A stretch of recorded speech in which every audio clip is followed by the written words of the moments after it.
Hello, मेरा नाम है चंद्रहास। स्टडी स्मार्ट में आपका स्वागत है। आज हम 17-18 जुलाई के इंपॉर्टेंट करंट अफेयर्स देखने वाले हैं, साथ में उनके एनालिसिस भी करेंगे। क्या क्वेश्चंस हैं, कहां से पूछे जा रहे हैं ये क्वेश्चंस, और इनके पीछे और क्या क्या क्वेश्चंस बन सकते हैं। आपको अगर ये पूरी सीरीज़ देखनी है तो आपको प्लेलिस्ट का लिंक मिल जाएगा हमारे डिस्क्रिप्शन बॉक्स में। बाकी अगर सेशन आपको अच्छा लगे तो लाइक ज़रूर करके आगे बढ़ा करिए। 20 लाइक्स का मैं टारगेट लेकर के चल रहा हूँ। लाइक्स अगर आपके बढ़ते हैं तो मेरा भी मनोबल बढ़ा रहता है अगले सेशन के लिए। बाकी आप इसका जो पीडीएफ है वो टेलीग्राम चैनल से डाउनलोड कर सकते हैं। सारे पीडीएफ आपको वहाँ पे प्राप्त हो जाएंगे। तो स्टार्ट करते हैं। सबसे पहले मैंने पिछली क्लास में जो सवाल पूछा था उसका ये 3 बच्चों ने एकदम सही जवाब दिया है कि वो पेनल रेट बताइए जिससे बैंक बोरो करते हैं on overnight basis from the reserve bank by dipping into their SLR portfolio up to predefined limit of 2% is known as. कि अगर बैंक को ओवरनाइट बेसिस पे मतलब एकदम इमरजेंसी में फंड जो है बोरो करना पड़े आरबीआई से, तो वो अपना जो एसएलआर कोटा है, 2 तरह से कोटे होते हैं ना, एक होता है सीआरआर जो कि आरबीआई के पास ही जमा रहता है, एक होता है एसएलआर जो बैंकों के पास रहता है। तो अपने एसएलआर कोटे का जितना भी एसएलआर का कोटा है उसका मैक्सिमम 2% केवल वो जो गवर्नमेंट सिक्योरिटीज़ वगैरह हैं उनको गिरवी रख करके आरबीआई से लोन ले सकते हैं। तो ये जो रेट है ये क्या कहलाता है, तो इसको कहते हैं एमएसएफ। एमएसएफ की फुल फॉर्म क्या है, देखिए बच्चों ने लिखी भी है, मार्जिनल स्टैंडिंग फैसिलिटी। बहुत बढ़िया जवाब दिया है। तो एमएसएफ को आरबीआई ने 2011-12 में इंट्रोड्यूस किया था। किस लिए? ताकि अगर बैंकों को लिक्विडिटी क्रंच होता है और उन्हें अगर लोन लेना है तो उनके पास बहुत सारे और भी तरीके हैं, जैसे वो रेपो रेट से लोन ले सकते हैं, बैंक रेट से ले सकते हैं, लेकिन उन्हें केवल एक दिन के लिए ही चाहिए। तब अगर वो रेपो रेट से जाते हैं, लोन जो है लेते हैं, तो ऐसे केस में उन्हें क्या रखनी पड़ेगी, अपनी गवर्नमेंट सिक्योरिटी कोलेटरल के तौर पे रखनी पड़ेगी। लेकिन अगर उनके पास ऐसी कोई गवर्नमेंट सिक्योरिटी है ही नहीं रखने के लिए कि जिसे वो गिरवी रख करके वो लोन ले सकें, तब रेपो रेट से उन्हें लोन नहीं मिलेगा, तो बैंक रेट से लेना पड़ेगा। बैंक रेट कॉस्टली होता है और ये लॉन्ग टर्म के लिए होता है, शॉर्ट टर्म के लिए नहीं होता। तब क्या करेंगे बैंक? इसी सुविधा के लिए इन्होंने एमएसएफ फैसिलिटी को लाया कि अगर आपके पास कोई गवर्नमेंट सिक्योरिटी नहीं है गिरवी रखने के लिए, तो उस एवज में आपने जो एसएलआर कोटे में गवर्नमेंट सिक्योरिटी मेंटेन कर रखी है उसको आप डिप कर सकते हैं 2% तक, और फिर उससे आप लोन ले सकते हैं छोटे थोड़े समय के लिए, ओवरनाइट बेसिस पे आप ले सकते हैं। तो वो है एमएसएफ। एमएसएफ रेपो रेट से महंगा होता है। ये अब मैं आपको जैसे रेट बता दूं, जैसे मैं कह दूं कि रेपो रेट से जितना भी रेपो रेट है उससे 25 बेसिस पॉइंट क्या होता है, महंगा होता है। ये चेंज भी हो सकता है ना, ऐसा फिक्स नहीं कितना ही रहेगा, चेंज हो सकता है। 25 बेसिस पॉइंट ये महंगा रहे, कहीं कह दे कि भाई 50 बेसिस पॉइंट महंगा रहे। तो इसका मतलब क्या है कि अगर 25 बेसिस पॉइंट मैं कह रहा हूँ तो इसका मतलब है 0.25%। अगर मैं 50 बेसिस पॉइंट कह रहा हूँ तो 0.50%, इसका मतलब यहाँ से निकलता है। ओके, तो ये है क्या, एमएसएफ। ओके, आगे बढ़ते हैं। अगला सवाल है, कौन सी स्टेट गवर्नमेंट ने अनाउंस किया है 10% reservation for Agniveers in recruitment of various post. तो अलग अलग पुलिस से रिलेटेड ही जो पोस्ट होंगी, जैसे कांस्टेबल हो गया या फिर जो फॉरेस्ट ऑफिसर, फॉरेस्ट गार्ड वगैरह होते हैं, तो ऐसे जेल की जो पोस्ट होती हैं कांस्टेबल वगैरह में, तो वहाँ पर जो अग्निवीर होंगे उनको 10% का स्टेट रिजर्वेशन दिया जाएगा। तो इसके लिए हरियाणा सरकार ने ये अनाउंसमेंट करी है। हम देख रहे हैं कि अग्निवीर योजना के तहत जो भी लोग, मतलब जो भी पार्टिसिपेंट्स होंगे जो कि अपनी सर्विस देने के बाद रिटायर हो जाएंगे, तो उनके लिए अब जैसे भी हमने देखा था कि जितने आर्म्ड फोर्सेस हैं, जैसे आरपीएफ हो गए, आरपीएफ हो गया, बीएसएफ हो गया, सीआईएसएफ हो गया, इन्होंने 10% का रिजर्वेशन दिया। अब वैसे हरियाणा सरकार ने तो अपनी पूरी फोर्स में ही ऐसा रिजर्वेशन दे दिया है 10% का। इसके अलावा हरियाणा सरकार ने ये कहा है कि जो भी अग्निवीर हैं, अगर वो अपना कोई बिजनेस सेटअप करना चाहें, मतलब जो जॉब ना लेना चाहें, अपना कोई बिजनेस सेटअप करना चाहें, तो उन्हें 5 लाख रुपए तक का इंटरेस्ट फ्री लोन भी हरियाणा की सरकार प्रोवाइड करेगी, मतलब इंटरेस्ट कुछ नहीं देना पड़ेगा। इसके अलावा उन्होंने उन इंडस्ट्रीज़ के लिए कहा है कि अगर वो किसी अग्निवीर को अपने यहाँ सैलरी पे रखते हैं और वो जो सैलरी वो देते हैं उनको वो 30,000 रुपये से ज़्यादा की है, तो ऐसी इंडस्ट्रियल यूनिट को जो गवर्नमेंट है वो 60,000 रुपये पर एनम की सब्सिडी देगी। मतलब ताकि ये प्रोत्साहन दे रहे हैं एक तरीके से इंडस्ट्रीज़ को या प्राइवेट सेक्टर्स को भी कि वो अग्निवीर्स को अपने यहाँ नौकरी पर रखें और उनको 60,000 रुपये पर एनम का सब्सिडी मिलेगा। हरियाणा के चीफ मिनिस्टर कौन है? तो ध्यान रखिएगा, हरियाणा के बहुत समय तक चीफ मिनिस्टर रहे थे मनोहर लाल खट्टर, जो कि अब इस समय क्या हैं, वो हैं मिनिस्टर ऑफ पावर, मतलब केंद्र में पहुंच चुके हैं। अब हैं नायब सिंह सैनी हरियाणा के मुख्यमंत्री। अगला सवाल है कि यूजीसी ने अस्मिता नाम का एक प्रोजेक्ट लॉन्च किया है which aims to enhance Indian dash presence in higher education. तो यूजीसी के साथ साथ जो मिनिस्ट्री ऑफ एजुकेशन है, इन दोनों ने मिलकर के ये प्रोजेक्ट अस्मिता को लॉन्च किया है। तो इसका एम क्या है? तो इसका एम है कि ये हायर एजुकेशन जो है उसमें जो इंडियन लैंग्वेज की प्रेजेंस है उसको बढ़ाएगा। जनरली हम देखते हैं कि हायर जो एजुकेशन होती है उसमें जो लैंग्वेज या बुक्स जो रहती हैं वो ज़्यादातर इंग्लिश मीडियम की बुक्स को अच्छा समझा जाता है, या फिर जो इंग्लिश में बुक रहती हैं विदेशी राइटरों की रहती हैं वो अच्छी समझी जाती हैं, वो यूजुअली होती भी अच्छी हैं। तो जो अच्छी किताबें हैं उनका हिंदी ट्रांसलेशन मिलना बहुत मुश्किल होता है, और मिलता भी है तो उतना अच्छा होता नहीं है। और दूसरी बात कि हिंदी या फिर जो भारत की और 22 भाषाएं हैं उसमें जो ये कॉन्स्टिट्यूशनल लैंग्वेज जो मतलब जो नोटिफाइड हैं 22, इसमें किताब मिलना बड़ा मुश्किल होता है। तो इसी के लिए अस्मिता प्रोजेक्ट लॉन्च किया जा रहा है जो कि भारतीय भाषाओं की प्रेजेंस को बढ़ाएगा। अगर हम बात करें यूजीसी की, तो एक स्टैट्यूटरी बॉडी है, यूनिवर्सिटी ग्रांट्स कमीशन, आप सभी लोग जानते होंगे। हायर स्टडीज़ में कॉलेजेस के कोर्सेज से लेकर के सब कुछ डिसाइड करना, मान्यता देना, सब इसी का काम होता है। अगर हम प्रोजेक्ट अस्मिता की बात करें तो एक एक्रोनिम है, फुल फॉर्म क्या है? Augmenting study material in Indian languages through translation and academic writing. जैसा मैंने आपको कहा कि ये ट्रांसलेशन भी करने का काम करेगा, साथ साथ में जो एकेडमिक राइटिंग है वो भी यहाँ पे होगी। इसमें क्या है कि यूजीसी का पूरा प्लान है कि आने वाले 5 सालों में 22,000 जो किताबें हैं वो प्रोड्यूस करी जाएंगी, 22,000। अभी मैंने बात करी कि भारत की 22 नोटिफाइड लैंग्वेजेस की, तो हर एक लैंग्वेज से 1,000 जो बुक्स हैं वो यहाँ पे प्रोड्यूस करने का लक्ष्य है। तो टोटल 22,000 किताबें होने वाली हैं। इसके लिए यूजीसी ने कोलैबोरेट किया है भारतीय भाषा समिति के साथ में। ये दोनों मिलकर के ये जो 5 साल का लक्ष्य है इसमें 22,000 किताबें प्रोड्यूस करेंगे। तो हायर स्टडीज़ के लिए अच्छा है। अगर आप कोई भी कोर्स में हैं और आपको कोई अच्छी किताब पढ़नी है लेकिन वो आपको उस भाषा में उपलब्ध है जो आपको आती नहीं, तो आपके पास वो किताब और भी जो आपकी जो भाषाएं आपको आती हैं उसमें उपलब्ध होगी। आप बड़े आसानी से जो अच्छी नॉलेज है वो गेन कर पाएंगे। आगे बढ़ते हैं। विच बैंक हैज़ इंट्रोड्यूस अमृत वृष्टि, a term deposit scheme with 7.25% annual interest on 444 days deposit, कि अगर आप 444 दिन का डिपॉजिट करते हैं तो इतना इंटरेस्ट मिलेगा। और ये स्कीम का नाम है अमृत वृष्टि। जनरली जो स्कीम आती है ना बैंकों की, मैं कवर नहीं करता हूँ इस तरह की, लेकिन एग्जाम में पूछी जाती हैं, इसलिए कवर नहीं करता हूँ क्योंकि उनका नाम स्पष्ट हो जाता है। कि अभी मान लीजिए कोई सेंट्रल बैंक ऑफ इंडिया ने लगाया तो कहेंगे सीबीआई करके कुछ स्कीम है, अब फिर कोई यूनियन करके स्कीम आ जाएगी तो यूनियन बैंक का हो जाएगा, तो वो तो बड़ा आसान होता है, तो वो नहीं पूछे। अमृत वृष्टि पूछ लिया तो अब इसमें किसी बैंक का नाम नहीं है। तो ये स्कीम किसकी है? एसबीआई की। ए वाला ऑप्शन इसका करेक्ट है। अगला सवाल है, termed as dash is India's first ever toll free national helpline for narcotics related launched recently. पहली first ever toll free national helpline है, नारकोटिक्स से है रिलेटेड, जो कि मतलब अगर कोई नारकोटिक्स रिलेटेड आपको हेल्प चाहिए, चाहे आप एडिक्शन में हैं उसके, या फिर नारकोटिक्स रिलेटेड कोई क्राइम हो रहा है उसको रिपोर्ट करना है। इसको अभी हाल फिलहाल में लॉन्च किया गया। किसके द्वारा? भारत के जो गृह मंत्री हैं अमित शाह, उन्होंने इसको लॉन्च किया एनकॉर्ड की मीटिंग में। तो ये जो हेल्पलाइन है इसका नाम रखा गया है मानस। बी वाला ऑप्शन इसका करेक्ट है।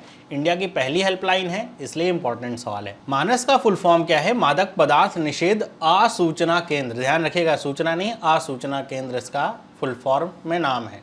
टोल फ्री नंबर क्या है या फिर email ID? 1933 toll free number है और ये ईमेल आईडी जारी करी गई है। ये हेल्पलाइन अलाउ करेगी सिटीजन्स को कि वो रिपोर्ट कर सकते हैं ड्रग रिलेटेड, अगर कोई क्राइम हो रहा है वो भी एनोनिमसली, मतलब आपका नाम पहचान वहाँ पे मतलब सामने नहीं आने दी जाएगी।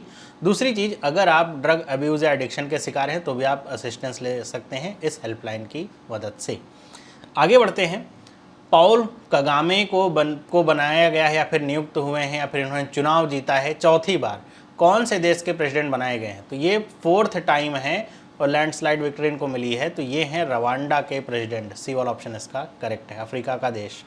Union minister doctor Jitendra Singh ने इनॉग्रेट किया है एशिया का पहला health research related pre clinical network facility eight THSTI।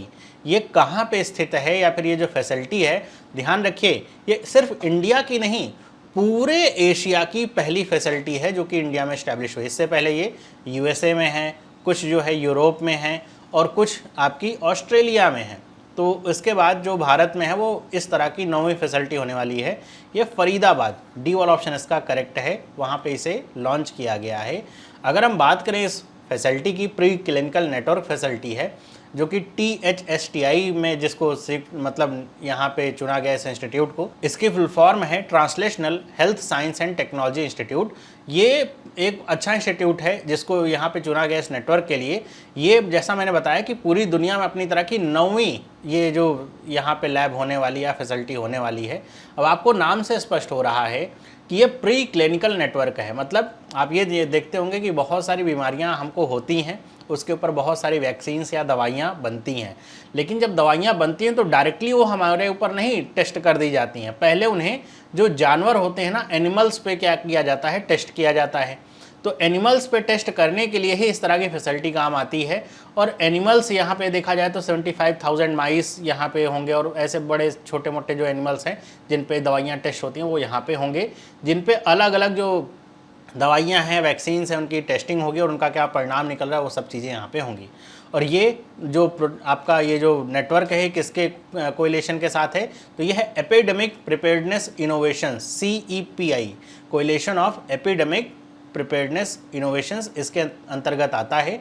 और ये आप नाम से स्पष्ट है कि जो एपिडेमिक वगैरह हैं उनसे कैसे बचाव हो सके। एक इसमें टर्म और आता है ज़ोनोटिक डिजीज़ेस का, कि जो जानवरों से इंसानों में बीमारियां फैलती हैं उसका तो इलाज बहुत मुश्किल हो जाता है। जैसे निपा वगैरह वायरस अगर किसी इंसान के शरीर में पहुंच गया तो उसके बचने की संभावना बहुत कम होती है। तो उनसे क्या क्या उनको दवाइयां दी जा सकती हैं या फिर क्या उनके लिए वैक्सीन्स बन सकती हैं, उन सब इस तरह की फैसिलिटीज़ का काम होता है। और ये आपस में एक नेटवर्क की तरह काम करती हैं, मतलब एक जगह का जो रिज़ल्ट है बाकी लोग एक्सेस कर पाते हैं। अगर हम बात करें तो इसी सेम मतलब जब ये इसका इनॉग्रेशन हुआ है या फिर इसको जब लॉन्च किया गया तो उसी में जो यूनियन मिनिस्टर उन्होंने लॉन्च किया genetically defined human associated microbial culture collection facility को भी, ताकि ये जो नेटवर्क आपका बनाया जा रहा है या फिर जो फैसिलिटी ओपन हो रही है उसको जो भी माइक्रोबियल कल्चर है वो यहाँ से प्राप्त होता रहे। आगे बढ़ते हैं, अगला सवाल है world day for international justice is celebrated every year on. तो ये होता है 17 जुलाई को, इंटरनेशनल जस्टिस डे भी इसे कह सकते हैं।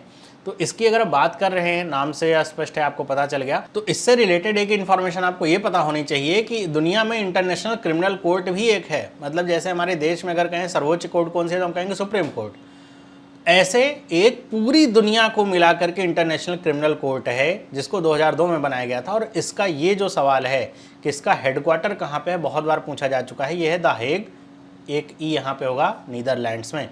तो नीदरलैंड्स में द हेग में इसका हेडक्वार्टर है ICC का। और एक बात और इम्पॉर्टेंट है कि इंडिया ना तो इस कोर्ट की पार्टी है ना तो सिग्नेटरी में आती है। बाकी जो यूरोप के देश हैं इसकी पार्टी हैं, सिग्नेटरी हैं। लेकिन एक बात और इसमें ध्यान रखिए कि इंडिया पार्टी नहीं है या फिर सिग्नेटरी, तो इसका मतलब ये नहीं कि इंडिया के ऊपर कोई मुकदमा नहीं चल सकता है, चल सकता है। अभी हमने देखा था, इसका हाल ताज़ा एग्जाम्पल देखा था, इजराइल के ऊपर जो है ICC में मुकदमा किया गया था। इजराइल भी सिग्नेटरी या पार्टी नहीं है लेकिन मुकदमा किया गया था, तो इजराइल ने अपने आप को वहाँ पर रिप्रेजेंट किया था। ओके, आगे बढ़ते हैं। अगला सवाल है global conference on space research kicked of in Busan in dash. कि ये जो ग्लोबल कॉन्फ्रेंस है स्पेस रिसर्च की, ये कहाँ पे स्टार्ट हुई, तो बता रहे हैं बुसान में। बुसान कहाँ पे है, तो ये है साउथ कोरिया में। बी वाला ऑप्शन सही है। एक इसके ऊपर मूवी जो है का नाम मैंने सुना हुआ था, वो किस एपोकलिप्टिक जो जॉम्बीज हैं उनको लेकर के थी, क्या नाम था, ट्रेन टू बुसान करके। तो उससे भी आप याद रख सकते हैं इसे, साउथ कोरिया में ये है। आगे बढ़ते हैं, कौन सा ऑर्गेनाइजेशन है जिसने वन साइंटिस्ट वन प्रोडक्ट, ये जो कह सकते हैं एक मिशन है, उसको लॉन्च किया है। तो ये इंस्टीट्यूट है ICAR। हाल फिलहाल में ICAR को लेकर के बहुत सारी न्यूज आ रही हैं। शिवराज सिंह चौहान जब से कृषि मंत्री बने हैं बहुत सारे प्रोग्राम और बहुत सारी चीज़ें आ रही हैं। इसकी फुल फॉर्म है Indian council of agriculture research. तो एग्रीकल्चर के क्षेत्र में काम करता है ये इंस्टीट्यूट, ये मैंने आपको बता रखा है। तो उसी के तहत वन साइंटिस्ट वन प्रोडक्ट नाम का ये मिशन है। ये जो मिशन है टोटल 5 साल का मिशन होने वाला है। इसमें एक साइंटिस्ट को एक प्रोडक्ट डेवलप करने का जो लक्ष्य है वो दिया जाएगा। मतलब हर एक साइंटिस्ट एक प्रोडक्ट को डेवलप करेगा, उसी पे वो काम करेगा।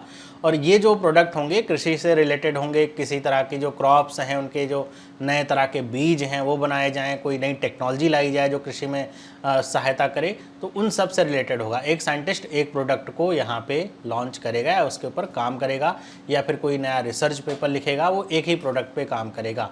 5 साल तक जो है इसको चलाया जाएगा। आगे बढ़ते हैं।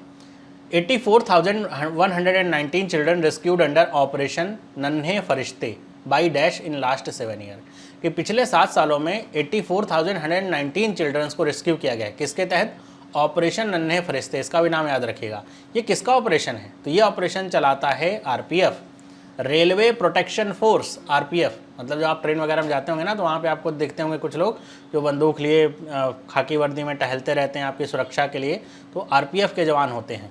तो आरपीएफ का ही ये ऑपरेशन है, ऑपरेशन नन्हे फरिश्ते। क्योंकि चिल्ड्रंस की जो ट्रैफिकिंग होती है अलग अलग चीज़ों के लिए, तो उसमें जो रेलवे है वो काम करता है। कहीं पर भी उनको ऐसा लगता है कि कोई संदिग्ध व्यक्ति है जिसके आसपास बहुत सारे बच्चे हैं, कहीं किसी जगह पे बहुत सारे बच्चे एक साथ जा रहे हैं, तो वहाँ पर आरपीएफ जो है उन बच्चों को ट्रेस करता है और उन्हें रेस्क्यू करता है। उन्हें बेचने के लिए ले जाया जाता है, कई बार उन्हें यहाँ पे जैसे बड़े जो शहर हैं वहाँ पे ले जा कर के घरों में काम कराने के लिए झोंक दिया जाता है, अलग अलग किसी इलीगल फैक्ट्री में झोंक दिया जाता है काम करने के लिए, तो इसके लिए बच्चों को ले आया जाता है। तो वो सब जो ऑपरेशन होता है वो नन्हे फरिश्ते के तहत होता है। कुछ हम वन लाइनर देखते हैं। जैसे एशियन डेवलपमेंट बैंक ने अभी हाल फिलहाल में जो इंडिया की फाइनेंशियल 25 के लिए जीडीपी ग्रोथ है उसको 7% पे रिटेन रखा है। ये जो ध्यान रखिएगा कि इसको याद मत करके चल लीजिएगा कि बस ये 7% है, 7%, ऐसा नहीं। ये बहुत ही ज़्यादा चेंजेबल है, मतलब हर 3 से 4 महीने पे चेंज होती रह सकती है या नहीं भी चेंज। जैसे अभी रिटेन है, मतलब पिछली बार भी 7% थे, अभी भी 7% है, तो अच्छी बात है। अभी आपका हाल फिलहाल में अगर पिछले आगे आने वाले 1-2 महीने में कोई एग्जाम है तो 7% आप रट के जाएंगे तो अच्छी बात है, वरना पिछली भी पूछ ली जाती है। अब कहेंगे जब इसको इंपॉर्टेंट नहीं तो याद क्यों करना, क्योंकि कई बार मान लीजिए घटा दिया तो 6.8% कर दिया, नेक्स्ट जब आई जो है यहाँ पे फॉरकास्ट, तो ये भी पूछा जाता है कि कितने से घटा के किया है, तो इसलिए पिछला भी याद रखना जरूरी है। तो 7% क्या है, और अगले फाइनेंशियल ईयर के लिए जो प्रोजेक्शन है वो 7.2% का है, ये ऐसा बताया गया है। इसी में एक और है कि इंटरनेशनल मॉनेटरी फंड ने इंडिया की जो ग्रोथ है फाइनेंशियल ईयर 25 के लिए देखिए 7% बढ़ा दी है, पहले 6.8% थी। समझ रहे हैं? क्वेश्चन ऐसे पूछ लेगा कि अब बढ़ा करके 7% कर दी है, पहले कितनी थी? 6.8%। तो ये याद रखना पड़ेगा आपको। ये IMF का डेटा है, ये ADB का डेटा है। एक और यहाँ पे है कि गवर्नमेंट ने अभी जो नीति आयोग है, जो भारत सरकार का थिंक टैंक है, उसको रिकॉन्स्टिट्यूट किया है। रिकॉन्स्टिट्यूट होने का मतलब ये है कि उसमें जो कई पोजीशंस हैं उनको जो भारतीय जनता पार्टी के जो नए मिनिस्टर्स हैं और जो NDA के जो एलाइज जो नए मिनिस्टर्स हैं उनको स्पेशल इनवाइट कैटेगरी में उनको यहाँ पे स्थान दिया गया है नीति आयोग में। जैसे कृषि मंत्री शिवराज सिंह चौहान हैं, उनको भी अब इसमें जो पद है वो प्राप्त हुआ है। बाकी ऐसा ऊपर के लेवल पे कुछ नहीं चेंज हुआ है। चेयरमैन अभी भी इसके प्रधानमंत्री हैं, वाइस चेयरमैन भी वही हैं, बेरी साहब, सब वही है। बाकी 20 जगह में कुछ चेंजेज हुए। अगर आप डिटेल में पढ़ना चाहें तो इस न्यूज़ को पढ़ सकते हैं। बाकी एक और न्यूज़ आती है कि दुबई ने जो ट्रायल ऑपरेशन लॉन्च किया है, दुनिया की पहली फर्स्ट इलेक्ट्रिक 3D प्रिंटेड आबरा। ये आबरा नाव की तरह देख सकते हैं, तो ये दुबई की पहचान है। तो ये पहली जो आबरा आपको दिख रही है 3D प्रिंटेड है, मतलब जैसे नाव को बनाया जाता है पेड़ों को छील करके, काट करके, अलग अलग फट्टों को लगा करके, ऐसे करके, ये जो है ये 3D प्रिंटेड है पूरी की पूरी। तो ये इसलिए जो है ये इम्पॉर्टेंट हो जाती है। दुनिया की पहली इलेक्ट्रिक 3D प्रिंटेड आबरा ये है जो दुबई में जिसका ट्रायल चल रहा है। तो आज की इस क्लास में इतना ही। आई होप आपको ये सारी चीज़ें समझ में आई होंगी जितनी इंपॉर्टेंट इन्फॉर्मेशन मैंने दी हैं। बाकी कुछ नहीं समझ में आया तो आप कमेंट करके बताइएगा ज़रूर। और वीडियो अगर अच्छा लगा है तो वीडियो को लाइक करिए, अपने दोस्तों के साथ शेयर करिए, और आपको ये वीडियोस कैसे लग रहे हैं आप मुझे कमेंट करके बताइएगा ज़रूर, तब कि अगर कुछ और इसमें कुछ बढ़ाना है या कम करना है तो वो किया जा सके। मिलते हैं अगली वीडियो में। सभी लोगों को बाय।